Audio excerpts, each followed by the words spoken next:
Hola, ¿qué tal? Muy buenas tardes. Vamos a ver el día de hoy nutrición clínica en pacientes diabéticos. Me presento primero, mi nombre es Eduardo, soy licenciado en nutrición, especialista en nutrición clínica y certificado en diversas patologías, entre ellas el tema que vamos a ver el día de hoy, que es pacientes diabéticos, renales, oncológicos también, y diversas cuestiones en cuestión de la área deportiva. Pero el día de hoy nos vamos a enfocar a esto pacientes diabéticos y cómo podemos ir involucrando la parte de nutrición en cada uno de ellos, en cada aspecto que podemos estar viendo el día de hoy.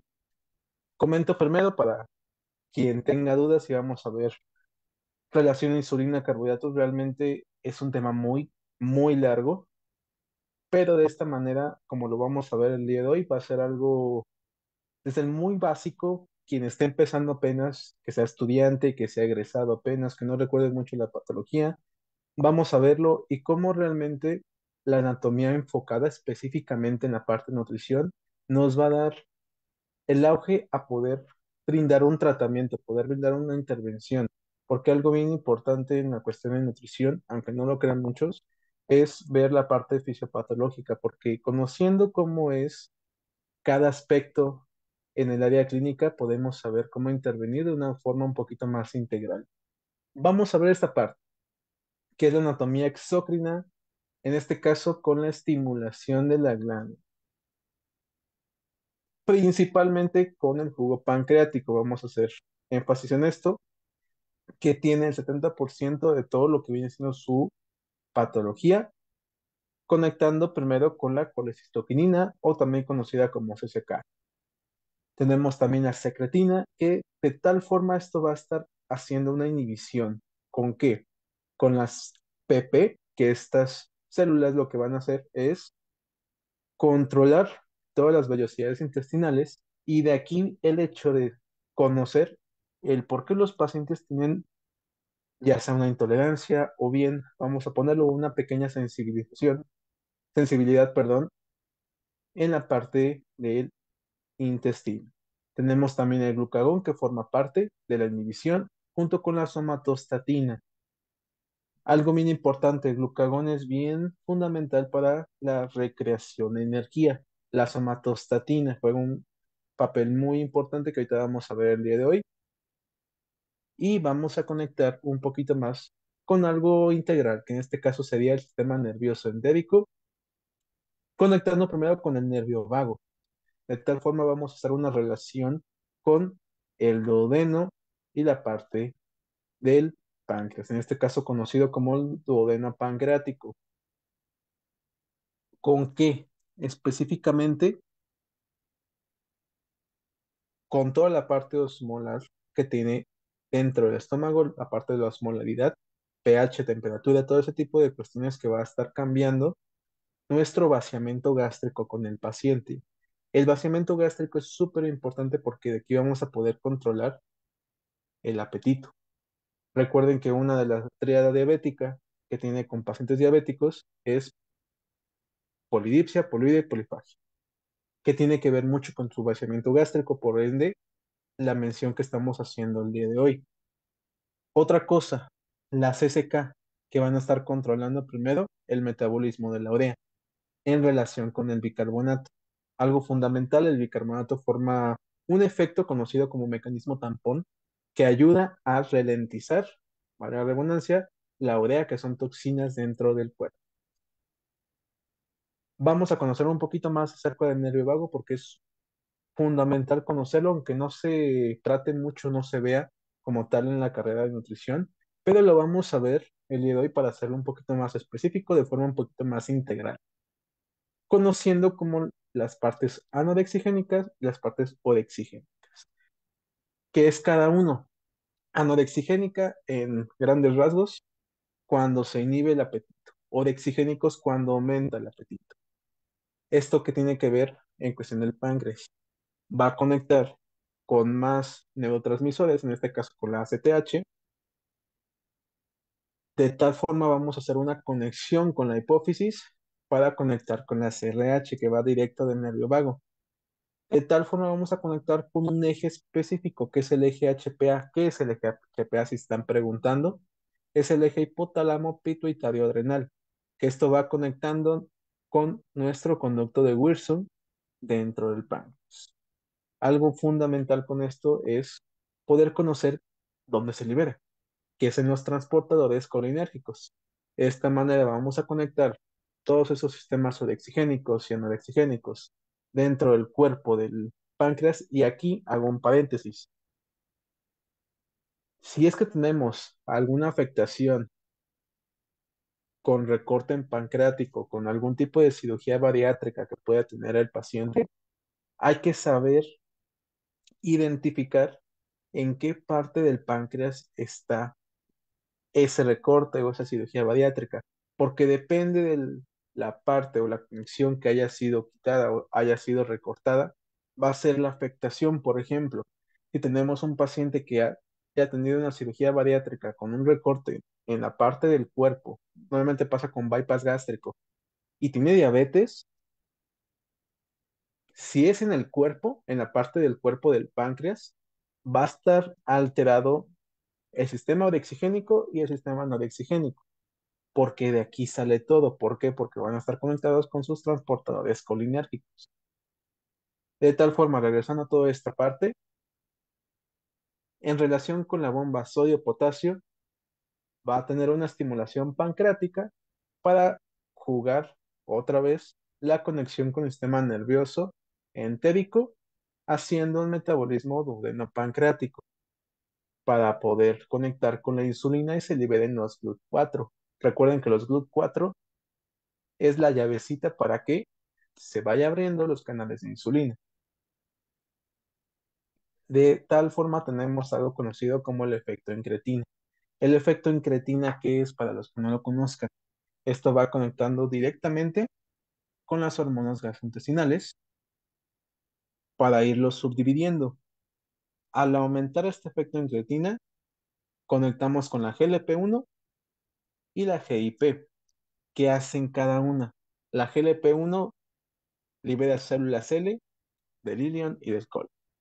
La GIP, células K de duodeno y ello. ¿Por medio de qué se van conectando? Por medio de la quinasa. De la quinasa tenemos receptores de células beta, haciendo algo conocido como la autofosforilación, para que este efecto incretina vaya con la IRS1 y de tal forma, al ir conectando con todo esto, tenemos una conexión específica del gen PI3, que son subunidades que se va a ir dividiendo de tal forma que tenemos diferentes factores genéticos como SH2, GRB10, SHC, GAB1, que lo vamos a ver un poquito más a detalle al ver en este caso, los efectos genéticos que puede llegar a ocasionar algún tipo de diabetes, como es, por ejemplo, la gota.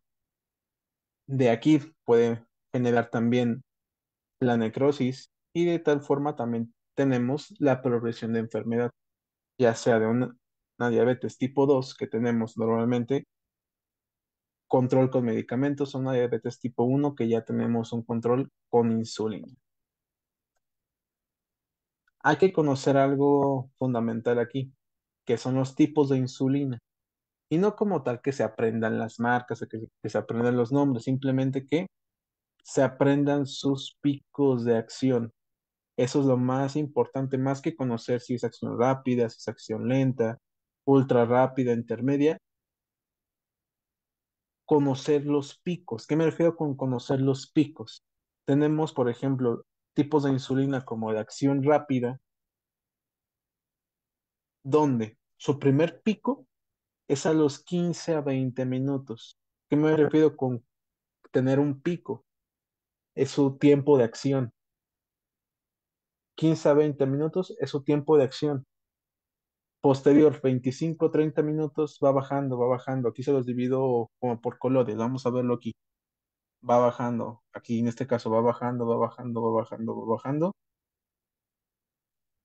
Y normalmente este tipo de insulina se da en pacientes que apenas están diagnosticados, que no necesitan tanta acción durante todo el día, sino que hay momentos estables donde Se da ese tipo de insulina para que se vaya controlando. ¿De qué nos sirve saber los picos de insulina? Para conocer en qué momento vamos a dar nuestra carga de glucosa o también conocida como carga de carbos, carga de carbohidratos. Normalmente, de forma general, entre cada pico, como comentaba por ejemplo con la acción rápida, tenemos un pico de 15 a 30 minutos, generalmente. Su pico empieza a los 15 minutos y va cayendo poco a poco. Entonces, ¿qué vamos a hacer? Al pico de los 15, 20 minutos, colocamos nuestra carga glucémica, nuestra carga de carbohidratos, nuestra carga de glucosa, como la quieran denominar, es lo mismo. De esta forma vamos controlando un poquito más todo ese pico en lo que va bajando. Cuando va bajando normalmente en los picos de acción rápida, terminan entre la hora, hora y media, a veces dos, depende de la marca. Ahí es donde ponemos otra vez o- otra insulina. Seguimos con la insulina de acción intermedia. La insulina de acción intermedia, normalmente su pico va entre 1 hora a 3 horas como mucho. Es decir, a partir de la hora ya tenemos pues nuestro primer pico. Es donde vamos a meter nuestra carga glucémica, nuestra carga de carbohidratos. Y de ahí otra vez va bajando, va bajando, va bajando. Tenemos otro tipo de insulina, que es la acción lenta o también conocida como semiestable. ¿Qué hace esta acción lenta o semiestable? Tiene casi nada de picos. Aquí, por ejemplo, se los voy poniendo. Tiene una acción más rápida. A los 5 minutos ya el paciente está con la carga de glucosa, vamos a ponerlo la carga de insulina, pero se mantiene hasta cuánto tiempo, hasta 8 horas. A las 8 horas ponemos nuestra carga glucémica, nuestra carga de carbohidratos. Actualmente ya tenemos otro tipo de insulina que es la insulina ultra rápida. La insulina ultra rápida tiene un pico de 5 a 10 minutos. Igual hacemos entre 5 a 10 minutos y otra vez, esta comparado con la rápida, baja más rápido. Tiene un pico de 5 minutos en la que va bajando. Y es donde tenemos que tener cuidado con ese tipo de insulinas para que el paciente no tenga choque hipoglucémico.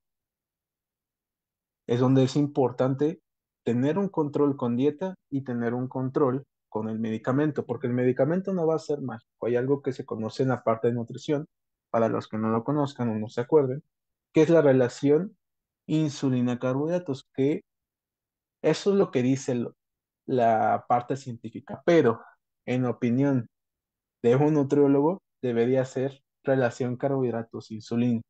¿Por qué relación carbohidratos-insulina?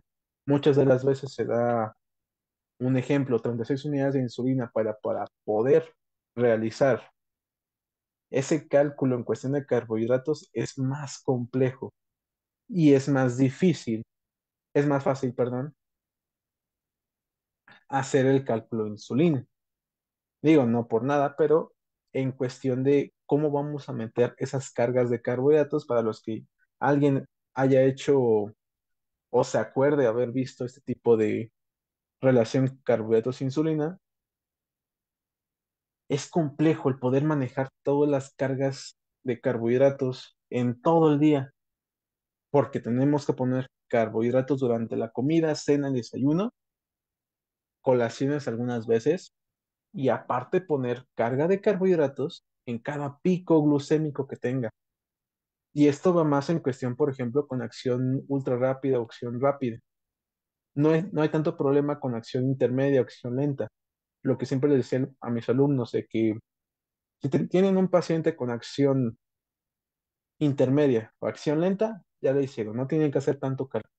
Pero si tienen un paciente que tenga insulina de acción rápida, ultra rápida, o que tengan un combinado de ultra rápida, rápida e intermedia, ahí es lo complicado, porque tenemos diferentes picos y es donde tenemos que estar haciendo ese cálculo durante todo el día, desde el desayuno hasta la cena. Y muchas de las ocasiones los clientes tienen que despertar en la madrugada para comer algo, para ponerse la insulina, por esos picos glucémicos. Vamos a continuar con esta parte, nada más quería explicar bien esto y la importancia que tiene el saber cuáles son los picos según las cargas glucémicas, las cargas de insulina que se le debe estar poniendo al paciente. Algo que me preguntan muy frecuente, ¿qué pasaría si nuestro paciente tiene una insulina estable? En este caso, insulina estable me refiero que ya le pusieron la insulina intermedia, ya le pusieron la insulina combinada, que es una rápida o una ultra rápida con una intermedia o una semiestable, pero aún así el paciente no se controla. Bueno, existen tres formas de poder intensificar la terapia. Y esto, ojo, no lo hacemos nosotros, solamente es cuestión para que ustedes lo sepan. No es como tal para que lo vayan a hacer, solamente es el conocer, porque es importante también conocer el tipo de terapia en el que va a estar el paciente. Primera opción, insulinas prandiales. ¿Cómo se comienza? Normalmente entre 25 a 30 unidades y se va a ir ajustando progresivamente de uno a 2 insulinas más de lo que está, en este caso, está poniéndose. ¿Qué me refiero con esto? Si le ponen 25 unidades, se va a ir ajustando de poco a poco más uno o 2. Es decir, de 25 vamos a progresar a 26 y después 28 y después 30.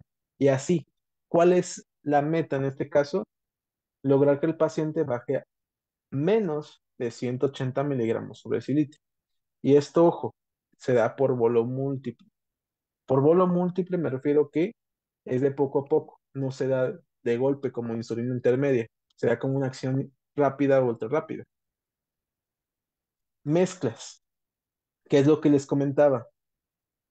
Se da una insulina ultra rápida con una insulina conocida como la NPH. La NPH es una insulina de acción lenta semiestable, donde la dosis se divide en la dosis de insulina basal en 2 tercios y 1 tercio, y se administra antes del desayuno y antes de la cena. ¿Qué me refiero con 2 tercios y 1 tercio? 2 tercios es de la ultra rápida y 1 tercio es de la NPH. Este método se conoce como el método 30-70. ¿Por qué 30-70? Porque se divide en tres para lograr un 70% de la meta deseada. La tercera opción es la adición de análogos de GLP-1, que es un tipo de insulina donde se usa en pacientes con obesidad mórbida y se utiliza insulina conocida como la de Gludec, que es una insulina muy cara, eso sí les digo, liraglutida e insulina glargina para hacer una mezcla, vamos a ponerlo así, más fuerte. Esta GLP-1 se usa normalmente en pacientes que normalmente no se controlan. Seguimos, ahora sí, chicos, con lo que vendría siendo nuestra historia clínica. ¿Cómo va a ser nuestra valoración? Que es lo más importante. Ya conociendo la patología, vamos a irlo subdividiendo de tal forma en preguntas. Y algo importante que siempre les voy a estar diciendo en todas las ponencias que tengan. No hagan su historia clínica con preguntas, hagan su historia clínica en modo de conversación.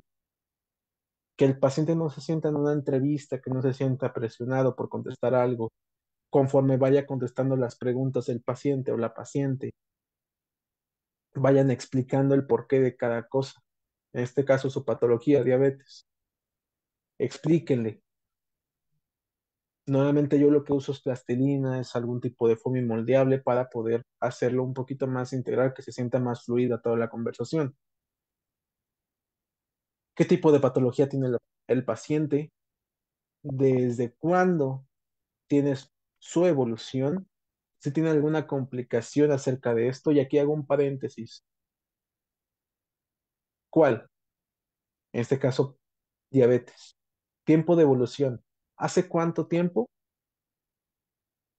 se lo diagnosticaron? Vamos a poner un ejemplo, 3 años. Ok, tiene 3 años de evolución. Complicaciones. Y no me refiero solamente a patologías. Me refiero también si tiene algo extra. Una pregunta que nunca se suele colocar en historias clínicas básicas cuando vamos estudiando nutrición o cuando vamos egresando es si el paciente duerme o no. Y no solamente me refiero que duerme y se despierta y ya, no, calidad de sueño. Si se despierta en la madrugada, cuántas veces al baño va, cuántas veces se despierta por la madrugada en general, aunque no vaya al baño, pero cuántas veces se despierta. Si cuando amanece el paciente o la paciente se siente cansado,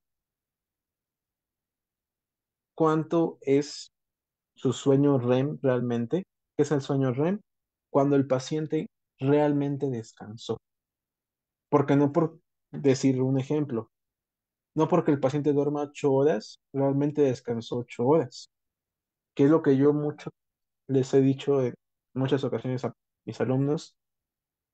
No importa en este caso la cantidad, sino siempre va a importar la calidad. En este caso, calidad de sueño. Esa es una. Sí, esa es una complicación. Por ejemplo, si va muchas veces al baño, tenemos una patología conocida como nicturia, que es la nicturia, idas al baño por la noche, y eso involucra la madrugada. Otra complicación muy frecuente que también no se llega a valorar, pero también es importante colocarlo, es cómo está su vaciamiento gástrico. Y no me refiero a preguntarle cómo está su vaciamiento gástrico, porque no te vas a saber responder, sino que aquí me refiero, chicos, a lo que vendría siendo la tolerancia y sensibilidad a los alimentos. ¿Qué me refiero con esto?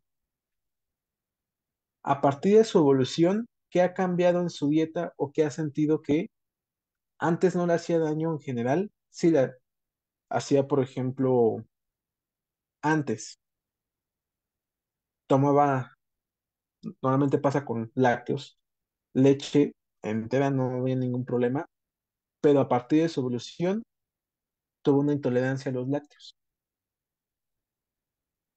¿Esto qué quiere decir? El paciente tiene una complicación con el vaciamiento gástrico, con su tolerancia gástrica. Otra cosa con el vaciamiento gástrico, si se llena más o si se llena menos que antes. Normalmente en pacientes diabéticos tienen más hambre.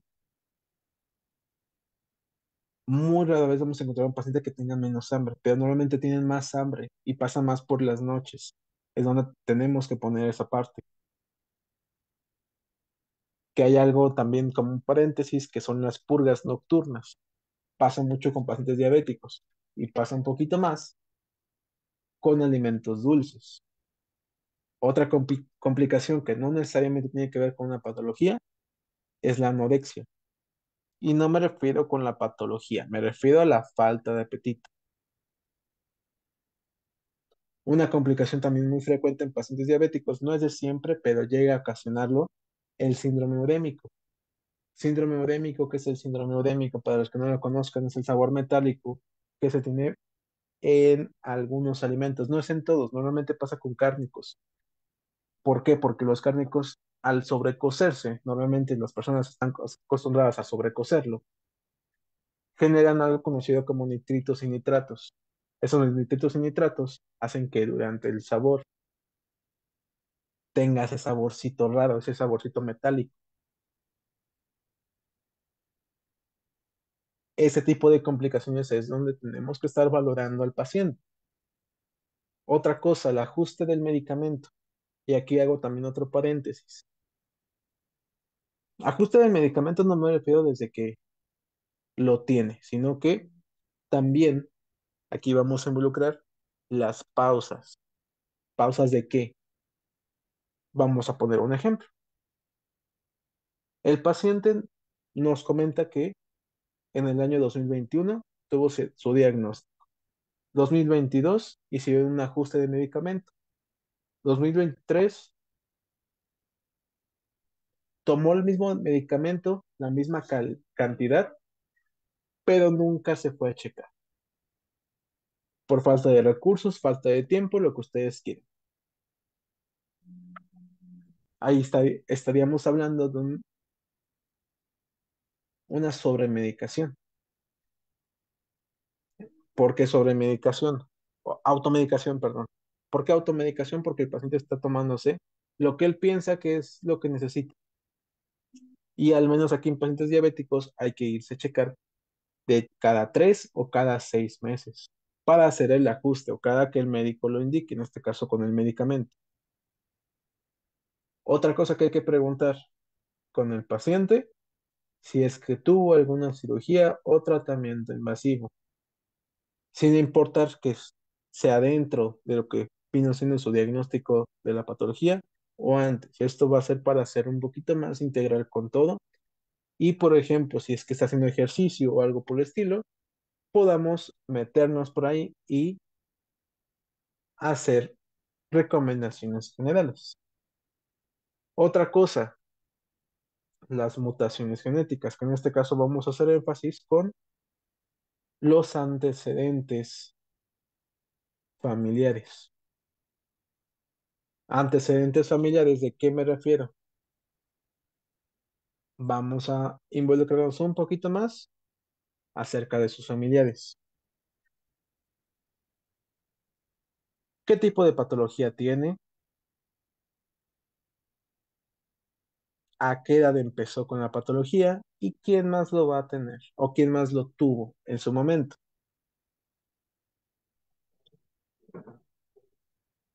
Otra parte importante que vamos a ver son los indicadores clínicos personales. Hábitos de alimentación, el diagnóstico que ya estuvimos viendo un poquito más, manifestaciones clínicas, si es que está tomando alguna suplementación, el FIT, si es que realiza el paciente algún tipo de ejercicio, ciclo circadiano, que es lo que les comentaba ahorita, diuresis y la ingesta de sustancias nocivas. Vamos a ir enfocando cada punto y conocer para qué sirve cada punto. Hábitos de alimentación. Ponemos aquí frecuencia de consumo de alimentos, recordatorio de 24 horas. Y aquí en este vamos a poner alimentos que sea intolerante, que antes no eran tolerantes. Hábitos de alimentación también, la frecuencia de consumo de alimentos de comida rápida. ¿Qué tan frecuente sale a comer fuera? ¿Qué tan buena es su calidad? ¿O qué tan mala es su calidad?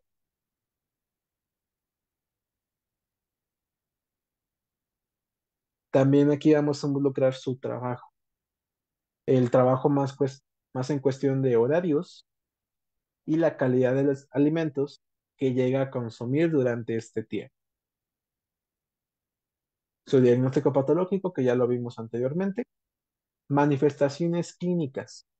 Comentaba, pacientes diabéticos, chicos.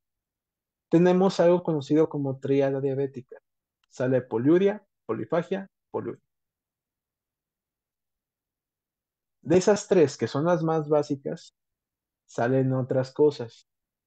Normalmente, obesidad, en algunos casos deshidratación, comentaba antes síndrome urémico, nicturia.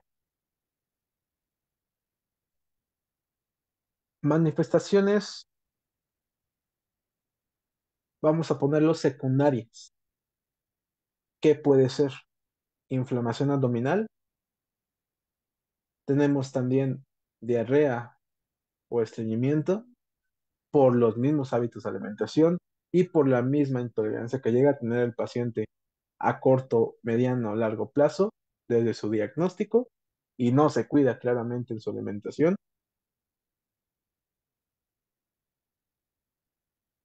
picos donde el paciente tenga choque hipoglucémico o que haya tenido alguna referencia a tener choque hipoglucémico durante la noche. Normalmente pasa durante la noche. ¿Por qué durante la noche? Porque a veces los pacientes, por recomendación de X persona, o no cenan o cenan mucho. Y cuando se inyectan insulina, pasa lo contrario. Cuando no cenan, la insulina no tiene cómo hacer su efecto. No puede entrar a los canales GLUT, no puede entrar a producir insulina. Cuando pasa, por ejemplo, de que cenan mucho, lo bloquea. Por eso es de que o cenen mucho o no cenen, la insulina no produce insulina, ya sea o porque no puede entrar o porque lo bloquea por tanta insulina que llega a tener ahí. Por eso es de que también salen los choques hipoglucémicos durante la noche. A ese tipo de manifestaciones podemos ir. Algo un poquito más grave que llega a ocasionar los pacientes por la falta de cuidados, por la falta de importancia que se le da luego a la parte de la alimentación, es lo más común, el pie diabético. Posteriormente tenemos, si no se cuidan, la necrosis. Y es donde llega la amputación mediante ese tipo de patología. Tenemos, les comentaba, la gota, y entre unas conexiones más indirectas, vamos a ponerlo, pero que van conectadas con la patología, es el síndrome de ovario poliquístico, también conocido como SOP, y tenemos también pancreatitis. Pero esas son ya complicaciones, vamos a ponerlo así, pero va dentro de las manifestaciones clínicas por falta de cuidados. Suplementación, lo más común que se le da a pacientes diabéticos, omega 3 y complejo B12. De ahí tenemos que conocer si realmente lo necesitan los pacientes, porque muchas de las veces me ha tocado demasiado con pacientes que se lo recomiendan nada más por si acaso, te hace bien. Y realmente no es así, no es porque a ver si te hace efecto, no, es realmente justificar el por qué. Justifiquen realmente si realmente lo necesita el paciente. Vean dos cosas siempre cuando vayan a suplementar: necesidad y recursos. ¿Recursos en qué sentido? Recursos económicos. Primero, pacientes que llegan a usar insulina, la insulina es muy cara y aparte de eso tienen que tener los cuidados. ¿En qué sentido son los cuidados? Tienen que comprar su manómetro para medir la presión arterial y también tienen que comprar su glucómetro para medir su glucosa día por día. Muchos médicos también lo piden día por día. Al menos su servidor lo pide nada más cada 3 días. No es tan necesario al principio. Ya posteriormente podemos ir viendo, depende de cómo vaya el paciente, si a lo mejor que sea cada semana o cada 2 días, pero no hagan gastar tanto al paciente. Eso es a lo que voy. Si realmente lo necesita, casos graves sí tiene que ser así, pero casos estables o casos donde van iniciando apenas el paciente, no es necesario que hagan gastar tanto al paciente. Comentaba la necesidad de realmente usar una suplementación. Recuerden primero, si no está comiendo bien el paciente, ¿para qué lo suplementan? Recuerden que la suplementación es tal como dice su nombre, es un complemento de la alimentación. No va a ser su único tratamiento. Así como es el medicamento, es la suplementación. Si no está comiendo bien el paciente, comentaba, la insulina tiene acción directa con los carbohidratos. Si no llevan ese control con los carbohidratos, no le va a hacer nada a la insulina.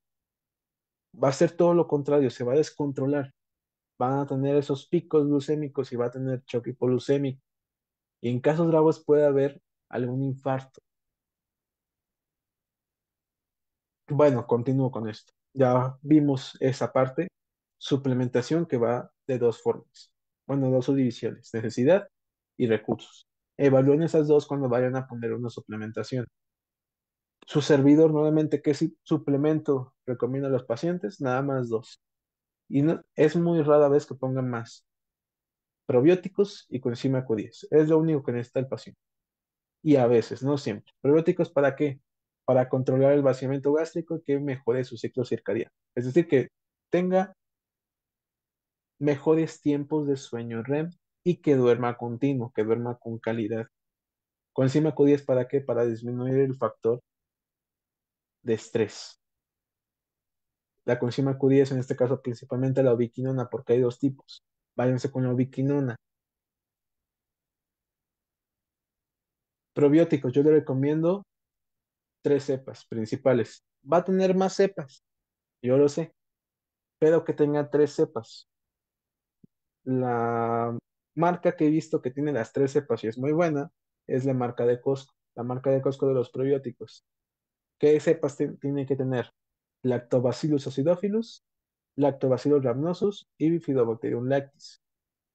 Son las tres cepas que debe contener. Repito otra vez, Lactobacillus acidophilus, Lactobacillus rhamnosus y Bifidobacterium lactis. Repito, no va a tener solamente esas tres, va a tener más, pero enfóquense que en su tabla nutricional de ese probiótico lleve estas tres para que realmente surja efecto. Posteriormente, si quieren conocer un poquito más de las cepas, a lo mejor le podremos dar un curso de microbiota relacionado a la nutrición y ver más a detalle con todo esto. Igual si quieren suplementación, aquí si quieren pónganlo y lo van checando aquí los organizadores para poder hacerlo. Quinto punto, el FIT, frecuencia, intensidad, tiempo y tipo de ejercicio. Pero eso vamos a dejarlo como en otro tema, porque ahorita estamos viendo ciclo circadiano, la cuestión del sueño que les comentaba anteriormente. Diuresis. Algo bien importante cuando tenemos pacientes es evaluar qué tanto está orinando el paciente. ¿Cómo lo evaluamos? Mandamos diuresis de 24 horas en orina. Es un bioquímico que vamos a estar brindando, pues un soporte más integral, vamos a ponerlo así. Es saber si el paciente o está perdiendo líquidos o incluso si tiene algo conocido como la proteinuria. ¿Qué es la proteinuria? Es la pérdida de proteínas en orina. Eso se ve con otro estudio, pero ya va de la mano con diuresis posteriormente. La ingesta de sustancias nocivas, como cuáles, alcohol, tabaco y otras sustancias ilícitas, vamos a ponerlo así. Si lo digo, va a censurar aquí todo el live de Facebook, así que vamos a dejarlo así. Siempre hay que saber comentar al paciente como una plática, no como una entrevista. Comento otra vez para que no se les olvide y no haya ningún problema con esto, ¿sale? En su estudio clínica vamos a hacerlo un poquito más habitual, vamos a ponerlo así, con una sintomatología que va relacionada directo con la insulina, que es la insulinoresistencia y la insulinodependencia. Insulinoresistencia cuando es diabetes tipo 2. Insulinodependiente cuando es diabetes tipo 1. ¿Por qué se denomina así?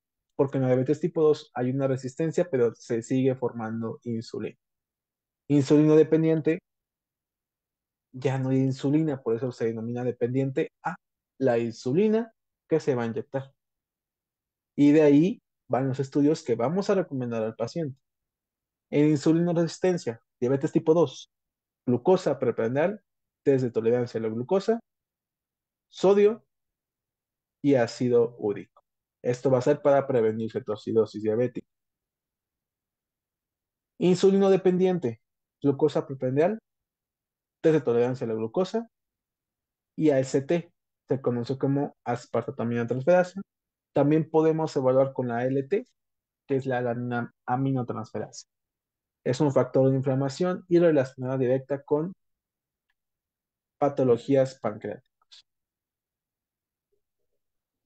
Comentaba sodio con electrolitos séricos y ácido úrico otra vez para prevenir cetoacidosis. Un estudio extra que podemos mandar, o normalmente se manda antes de diagnosticar, es el OMA-IR. ¿Para qué es el OMA-IR?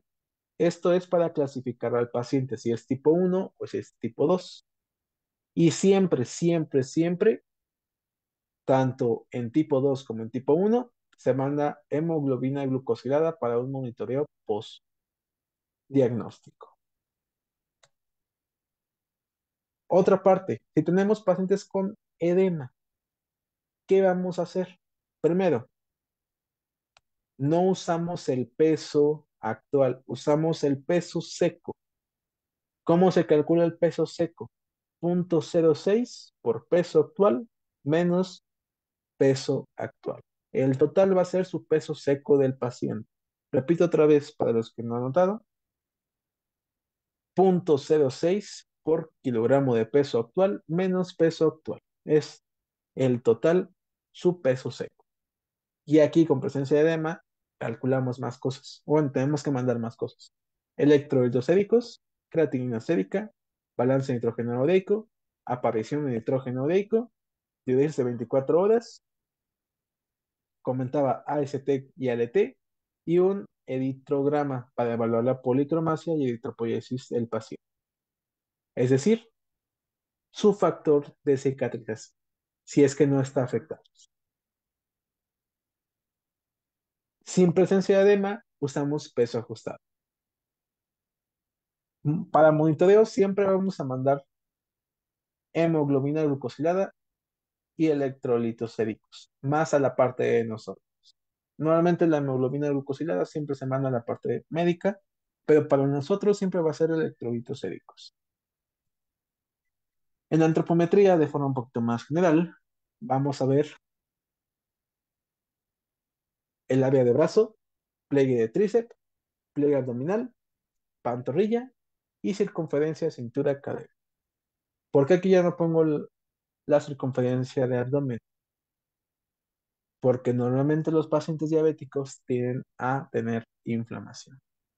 Así que en estos casos no es tan necesario. Pueden hacerlo, adelante, pero no va a ser viable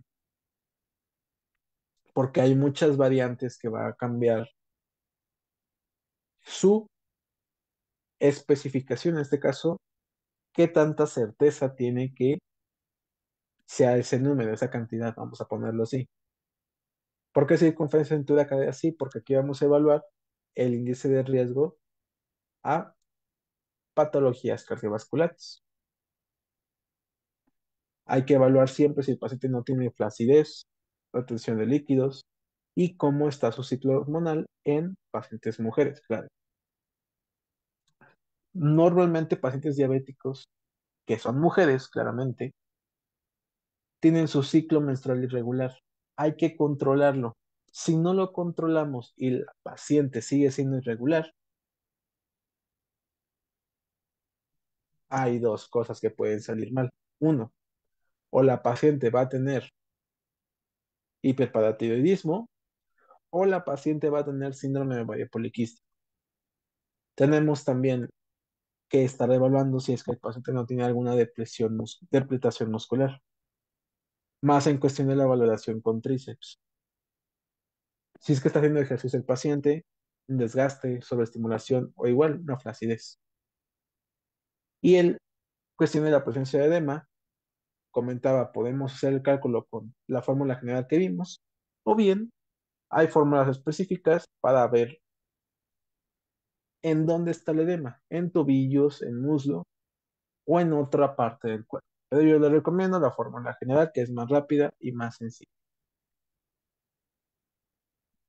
Ya aparte en la antropometría, vemos un poquito más a detalle con la conexión patológica. Vamos a ver si es que el paciente tiene retención de líquidos. ¿Qué evaluamos? Diuresis, sodio y potasio. Evaluamos un vaso de potasio y qué tanto líquido está perdiendo el paciente. Hormonal, monitoreamos las pérdidas sensibles de agua durante su ciclo menstrual. En la respiración muscular vamos a mandar amoníaco y creatinina C para ver si no está perdiendo proteínas o lo contrario que esté acumulando sustancias nocivas, sustancias tóxicas, perdón.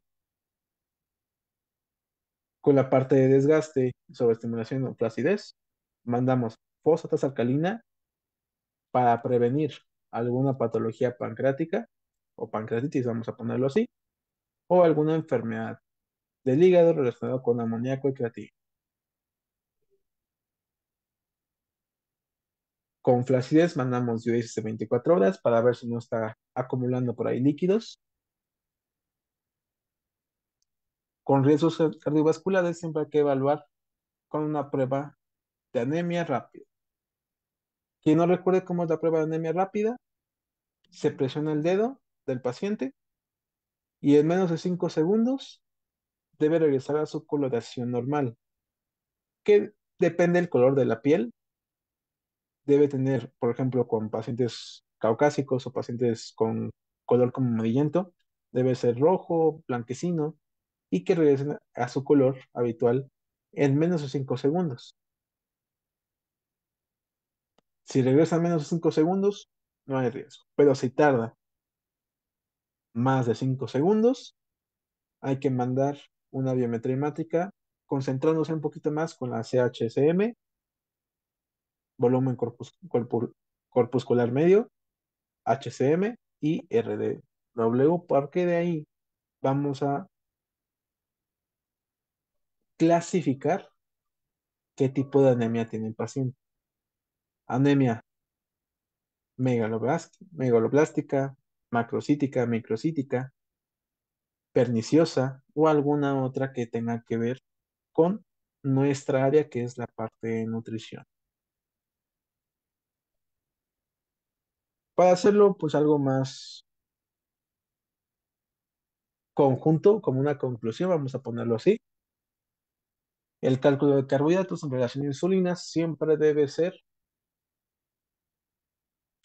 tomado en cuenta cuando tengamos una acción rápida, una acción intermedia o una conjunta, una mixta. Si es un caso de pacientes con insulina lenta, semiestable, no hay tanta necesidad de hacerlo. Nada más una vez en su pico, pero eso se puede controlar fácilmente en la comida o en la cena. Así que no hay tanta necesidad de hacerlo. El monitoreo continuo siempre debe ser enfocado a la parte de antropometría con el índice de cintura cadera y las demás que estuvimos viendo anteriormente. La suplementación, comentaba, siempre indicación de si realmente lo necesita el paciente y con la autorización también del que podremos ponerlo que es como opcional, pero a su servidor al menos le gusta hacer lo más integral posible, también dando a conocer que el médico realmente se dedica a esta parte. Así como nosotros nos dedicamos a la parte de alimentación, el médico también a toda esta situación. Pacientes hospitalizados, vamos a manejarlo con la BGS, que es la evaluación global subjetiva. En casos de malnutrición, manejamos la MNA, la Mini Nutrition Assessment. O también puede ser la NRS, que es Nutrition Risk Screening, para pacientes geriátricos.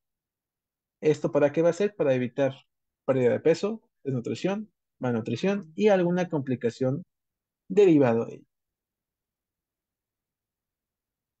Para poderlo diagnosticar, recuerden siempre con el médico y de tal forma poder hacer nuestra educación alimentaria, donde nuestro principal objetivo va a ser restablecer los niveles normales de glucosa en sangre del paciente y nunca se va a poner como principal objetivo disminuir el peso. Por mucho que lo diga el médico, no va a ser nuestro principal objetivo. Al menos en pacientes clínicos, como es en diabetes, no lo es. Sin importar lo que diga el médico, nuestro objetivo principal es restablecer los valores normales. ¿Por qué me refiero con esto que no importa el peso? El paciente puede seguir pesando lo mismo. Su grasa y músculo, la grasa disminuye, músculo aumenta. Por ende, si esto va mejorando, la glucosa va disminuyendo y el mismo paciente se va a sentir bien, sin importar el peso. Por eso es de que el peso, al menos para su servidor en pacientes clínicos, no me interesa. Y en este caso, nos va a interesar más restablecer valores normales de glucosa en sangre. Algo importante que tienen que considerar siempre en los pacientes, firmar su hoja de consentimiento informado. Siempre cada consulta, ya sea clínico o en hospital, hay que firmarlo porque uno nunca sabe con qué paciente puede estar tocando.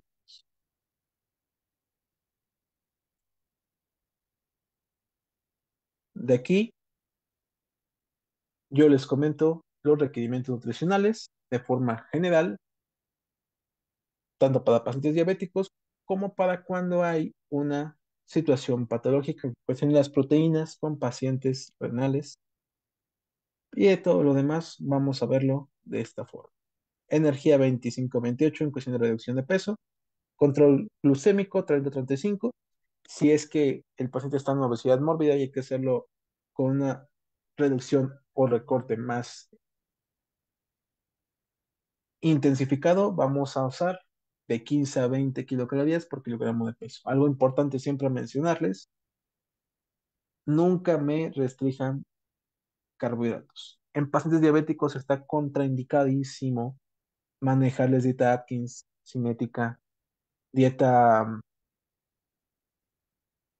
keto, está súper contraindicado.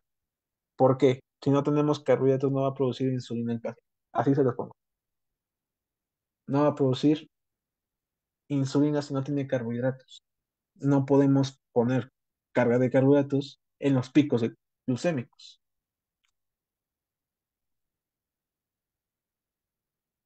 Edulcorantes. Les pongo aquí la cantidad, pero yo les recomiendo que mejor no la usen. Esto genera mucha dependencia del paciente a consumir edulcorantes, que se desprenden de stevia. Anteriormente se podía manejar, pero actualmente yo no lo recomiendo mucho por esta parte, la dependencia. Prefiero que el paciente consuma su 10% de azúcares del total de su dieta, pero que sea azúcar morena mascabada. Está un poquito menos industrializada que el azúcar de mesa.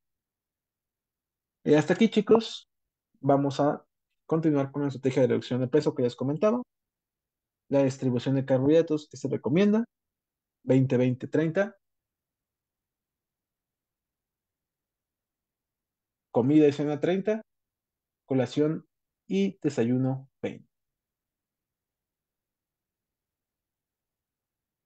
Para hacerlo un poquito más integral en pacientes con diabetes mellitus.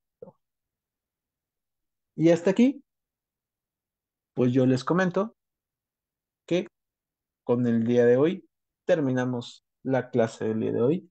Espero que les haya sido entretenido, les haya servido, que haya sido de aprendizaje y nos vemos en el siguiente tema. Que tengan una excelente tarde, excelente noche y bonita semana. Hasta luego.